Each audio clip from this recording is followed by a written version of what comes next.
조종이 꿈꾸는 정의롭고 원칙이 살아있는 대한민국. 청취자 여러분과 함께 만들어가겠습니다.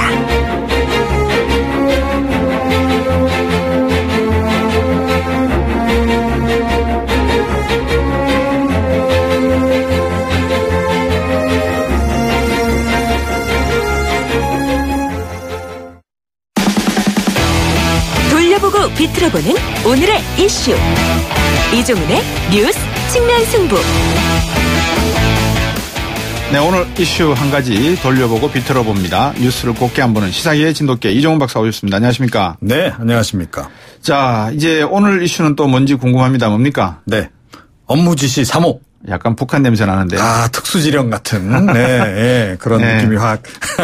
근데 요즘 문재인 대통령이 이제 연일 업무 지시 1호부터 쭉쭉쭉 이렇게 내려오고 있지 언론이 않습니까? 만든 단어 아니에요, 혹시? 아, 뭐 좀 그런 감은 없잖아 있긴 하죠. 그런데 언론들 참. 오늘 어찌됐건 업무 지시 3호. 미세먼지 대책을 내놨습니다. 오늘 오후 2시에 이제 서울 양천구 은정초등학교를 방문했어요. 미세먼지 바로 알기 교실 방문을 했고, 이 고농도 미세먼지 발생 시 생활 속 대처 방법 교육이 이루어지고 있는 현장을 참관을 하고 이 자리에서 이렇게 대책을 내놓은 겁니다. 어린 아이들이 공부하고 있는 교실의 미세먼지 농도가 중요하다는 그 의미는 이해를 하겠는데요. 네. 글쎄요, 이게 어떤 말씀을 하셨습니까?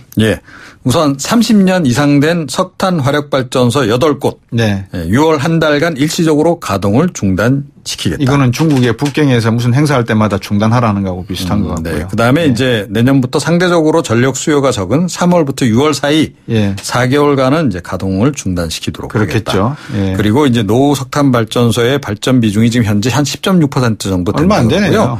오염 물질 배출량 비중은 그러나 전체의 19.4% 거의 20%가 안 된다는 겁니다. 그래서 이제 조치를 취하겠다는 거고.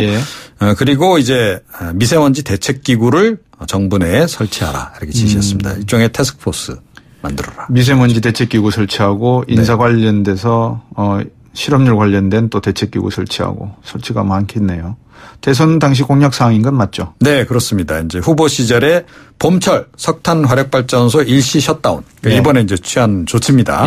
그리고 30년 이상 노후 석탄 발전소 10기 조기 폐쇄. 이번에 이제 8곳인데 한 10기 정도 되거든요. 30년 이상 된 데가. 이걸 궁극적으로는 폐쇄시키겠다. 그리고 건설 중인 화력발전소 가운데서 공정률이 10% 미만인 곳은 원점에서 재검토. 그러니까 이거는 이제 검토를 안 하겠다. 그러니까 이제 앞으로 이제 건설을 안 하겠다. 공정률 10% 미만인 곳이 몇 군데인가요? 그건 모르시죠? 네, 그것까지는 모르겠습니다. 지금 화력발전소가 몇 기가 됩니까, 우리나라에? 지금 총 59기. 59기입니까? 이 가운데 원자력 발전소하고 비슷하네요. 그렇죠. 이 가운데 이제 10기 정도가 30년 이상 된 노후 석탄 발전소다. 이런 얘기입니다. 왜 30년 이상 노후된 석탄 발전소를 타겟으로 한 것이죠? 그러니까 거기서 주로 이제 이게 효율성이 떨어지잖아요. 예전에 그 장비하고 요즘 장비하고 많이 차이가 나지 않습니까? 그러니까 자동차도 옛날 자동차가 이게 연비도 안 좋고 뭐 이게 오염 물질이 많이 나오는 거와 똑같이 그런 거죠. 그래서 10기 정도 된다고 하시죠. 네, 그렇습니다. 전체 석탄 발전소에서 나오는 게 20%가 좀 넘는다고 20%좀 된다고 하셨으니까 10기에서 나오는 게 전체 20%에 한 50%는 되겠다, 그죠? 그러니까 지금 노후 석탄 30년 이상 된 거기서 나오는 게 전체의 19.4%. 19.4%니까 그 중에서 10개가 30년 이상 됐다고 하니까 한 그게 한 50%는 되지 않을까 싶어서 제가 여쭤봤고요. 그러면 운영 비용은 보전해 줘야 되지 않습니까? 네. 이제 그런 문제가 남습니다. 그러니까 뭐 올해 한 해 정도라면 문제가 없는데 지금 이제 오늘 지시 내린 상황으로 봐서는 내년에도 3월부터 6월 사이 매년 4개월 동안 가동 중단을 이제 하게 되는데 그러니까 1년 영업 기간 중에 발전소 영업 기간 중에 결국은 3분의 1 정도 되잖아요. 4개월이면. 그렇죠. 그러면 이 이제 비용이 꽤 되지 않겠냐. 이제 이런 얘기입니다. 그래서 이게 결과적으로는 전기 요금 인상으로 이어지는 거 아니냐. 이런 분석이 지금 나오곤 있습니다. 근데 만약에 이렇게 해가지고도 미세먼지가 줄지 않는다 그러면 뭐죠? 뭐 줄긴 줄겠죠. 그런데 이제 비용 대비 효과를 생각하지 않을 수 없는 그런 부분이 있고 미세먼지를 잡는 건 좋은데 그러니까 결국은 지금 그러니까 발전량이 좀 줄어들 수밖에 없잖아요. 물론 이제 이 전력 수요가 적은 기간이라고는 하는데 지금 뭐 원전 중에도 가동이 잘 안 되는 것들이 간혹 나오기도 하고 또 지금 함께 공략한 내용이 뭐냐면 원전도 지금 궁극적으로는 지금 폐쇄시켜 나가겠다. 더 이상 짓지 않겠다. 뭐 이러겠죠. 줄여나가고 폐쇄시켜 나가겠다. 이렇게 하면 전기는 누가 생산하냐. 이거죠. 그러니까 뭐 대체 에너지 굉장히 좋긴 한데 그 시간이 많이 걸리잖아. 대체하는데 시간이 많이 걸리는데 지금 당장 이렇게 화력발전소를 이렇게 가동 중단을 계속 시켰을 경우에 전력 수급이 제대로 원활하겠느냐 이런 이제 문제가 좀 나오는 것이고 조금 전에 말씀드렸듯이 가장 뜨거운 부분은 역시 전기요금이죠. 전기요금 올라가겠네요, 당연히. 네, 그렇습니다. 이렇게 이제 정례적으로 중단하게 되면 장기적으로 이제 오를 수밖에 없다. 전문가들이 지금 이제 그 예측한 바로는요. 그러니까 문재인 대통령이 공약한 그대로 이행을 한다고 했을 경우에는 2030년 정도. 까지 기준으로 해서 한 25% 정도 수준으로 요금 상승이 이루어질 것이다. 25% 정도요? 2030년까지? 네. 그 정도 인상이 될 거다라고 봐야 된다. 그럼에도 불구하고 한전은 적자잖아요. 계속해서. 네. 근데 이게 뭐 사실은 이제 이 화력발전소를 운영하고 있는 그 발전 회사들이 있잖아요. 그렇죠. 발전 공기업. 발전 공기업은 일단 흑자입니다. 거기는 왜냐하면 전기를 갖다가 한전에다가 파는 거죠. 한전은 그거를 비싸게 주고 사서 싸게 팔아야 그래서 되니까. 이제 처음에 지금 당장은 그 이제 워낙 이제 이익도 좀 나고 하니까 거기서 이제 흡수가 되는데 궁극적으로는 한전 쪽에 이제 이게 영향을 안 미칠 수가 없고 전기요금으로 영향을 안 미칠 수 없다. 이런 이제 계산이 나오는 겁니다. 뭐 트럼프 대통령도 이그제큐티브 오더라 그래서 대통령 명령 1호, 2호 막 나왔으니까 우리 대통령께서도 업무 지시 1호, 2호, 3호가 나오는 거에 대해서는 그만큼 국정에 신경을 쓰신다라고 하는 것을 이해를 하겠습니다만 이 모든 것을 이렇게 조금 깊이 생각하시면서 전기요금 인상 부분이 우리 서민 경제에 미치는 영향도 한번 고민해 보셔야 될 것 같습니다. 오늘 말씀 잘 들었습니다. 감사합니다. 네. 시사평론가 이종훈 박사였습니다. 청취자가 묻고 박 박사가 전한다.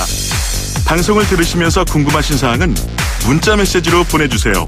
샵 0945번 우물정 0945번으로 짧은 문자 50원 긴 문자 100원의 정보 이용료가 있는 문자 메시지로 보내주시면 박 박사가 꼼꼼하게 읽고 인터뷰에서 대신 질문해드립니다. 오늘 들으신 인터뷰 방송은 YTN 라디오 곽수종의 뉴스 정면 승부 홈페이지나 팟캐스트 팟빵을 통해 다시 확인하실 수도 있습니다.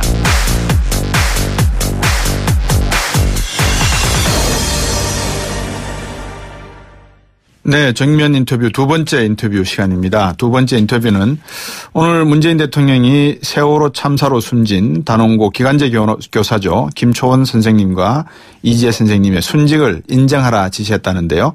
오늘 스승의 날이죠. 비정규직 기간제 선생님들의 얘기 직접 한번 들어보겠습니다. 세월호 참사 당시 단원고에 근무하셨던 기간제 교사 김덕영 선생님입니다. 안녕하세요. 네, 안녕하세요. 네. 우리 김덕영 선생님이 올 3월까지 단원고에 근무하셨다가 휴직하셨고, 그죠? 네, 맞습니다. 세월호 특별법 제정으로 심리치유 등을 위해서 1년간 휴직은 가능한 걸로 알고, 그죠?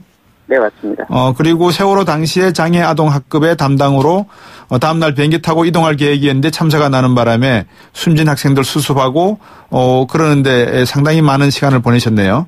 네, 네. 기간제 교사라고 하는 게 어떤 교사입니까? 비정규직 기간제 교사란 청취자분들에게 좀 도와주십시오. 이해를. 기간제 교사는 일단 정규교사 같은 경우에는 임용고시라는 시험에 합격한 교사를 말하고요. 네.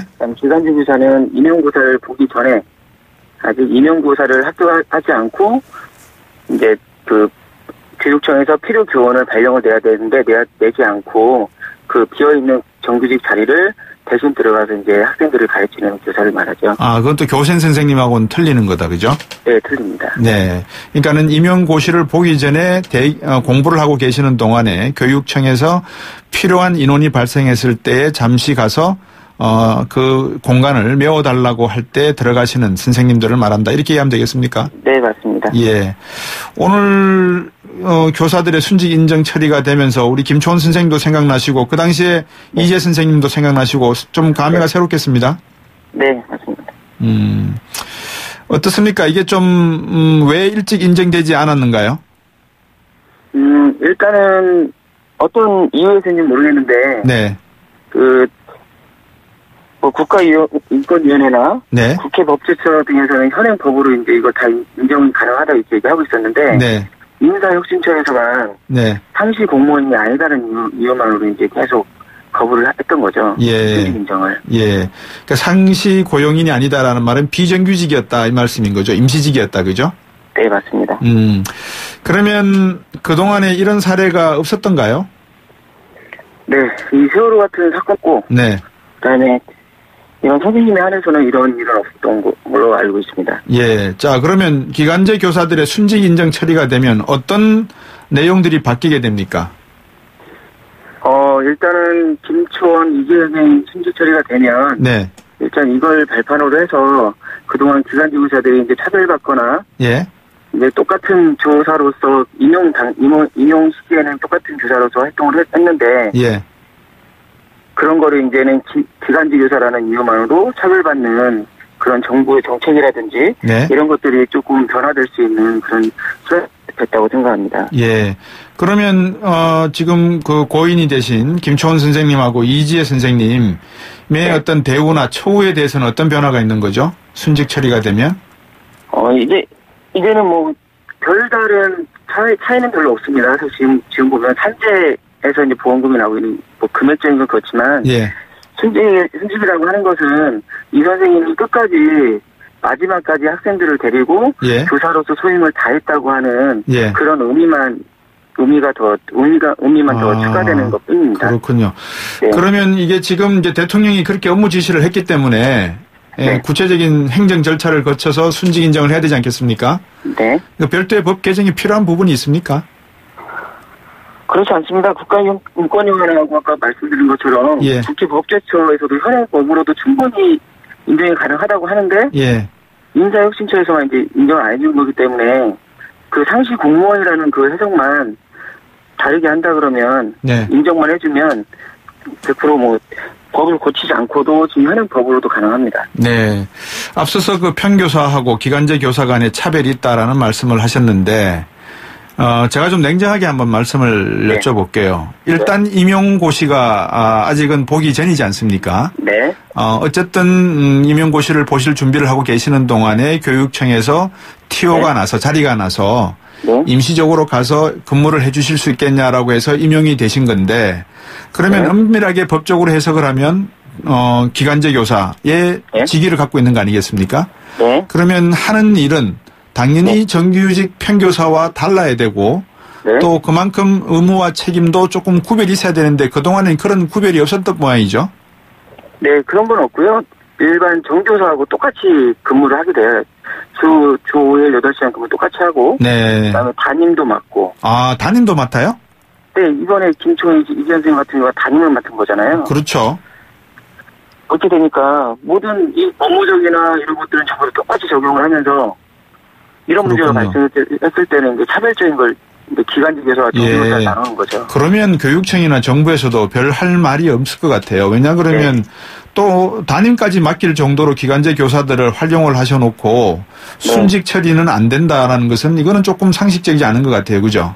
네, 맞습니다. 지금 휴직 상태시죠? 네. 휴직은 어떻게 하게 되신 겁니까? 신청을 하신 겁니까? 이거 신청을 위해서 하게 됐고요. 그동안에 이제 학교에서 사고 나서 지금까지 계속 학교에서 근무를 하면서. 네.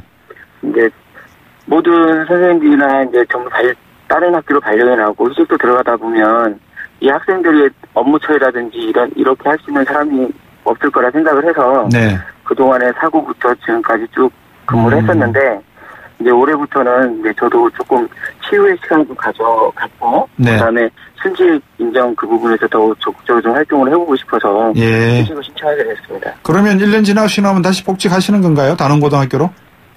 이제 TO가 있으면 복직을 하고요. 그렇겠죠. 아니면 이제 TO가 있더라도 이제 신규 채용 절차를 통해서 예. 다시 채용이 되는 겁니다. 임용고시는 어떻게 시험 보셨습니까? 그동안에? 임용고시는 한 번 봤습니다. 예. 그다음에 준비는 지금 계속 하고 있고요. 예. 그다음에 이제 기간제 교사가 이제 교육청에서 발령이 이제 학기별로 필요 교사들을 요청을 하는데. 네. 거기서 이제 발령이 안 나는 사람을 이제 학교에서 채용을 하는 거예요. 예. 네네. 어떻습니까? 이 김초원 선생님하고 이재 선생님 세월호 사고 당시에 같이 계셨습니까? 네, 전날까지 같이 협의회를 같이 했었죠. 출발할 때까지. 출발할 때까지. 네, 애들 떠날 때 버스가 이제 학교 운동장에 와서 이제 정문 나갈 때 손까지 흔들고 네. 내일 보자라고 얘기까지 하고 그랬죠. 평소 학교 생활하시는 데의 정규직 교사의 차별 또 다른 초유에 대해서 우리 김초롱 교사나 이재 교사님하고도 뭐 나눠보신 말씀이 있었습니까? 근데 그거는 이제 학교마다 이제 틀리거든요. 예. 근데 단원고 같은 경우는 이제 평상시에 정규교사와 비정규교사. 네. 너는 정규교사, 나는 비정규교사니까 예. 그거에 따라서 생활면에서나 달리 적용되거나 그런 건 없었어요. 예. 근데 이제 이런 문서상의 문서상의 그런 것들이 이제 문제가 있었죠. 그러면 처우 개선을 위해서는 기간제 교사들의 제도적 보완을 어떻게 좀 해야 된다고 보십니까? 일단 지금 현재 기간제 교사들의 정확한 현재 처우에 대해서 파악을 해야 되고요. 예. 그다음에 지금 현재 이 기간제 교사에 대해서 부당한 것이 없는지 면밀하게 조사를 하고, 예. 그다음에 현실에 맞는 정책을 세워야 합니다. 그리고 이제 제일 좋은 거는 선생님이 근무하는 동안은 네. 똑같은 선생님으로서 정규직 선생님하고 똑같은 모든 면에서 예. 똑같은 모든 것을 대우를 해줘야 된다고 생각을 합니다.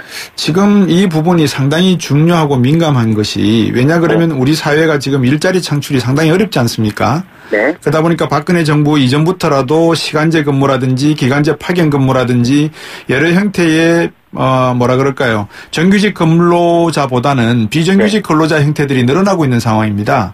네. 그래서 만약에 이제 인천공항에 비정규직의 정규직화도 그랬지만 네. 이렇게 기간제 교사님들의 순직 처리 문제 과정에서도 핀교사와 같은 대우를 적용하게 되면 네. 앞으로 이 사회의 비정규직의 모든 바람과 희망이 정규직화로 몰려갈 수가 있거든요.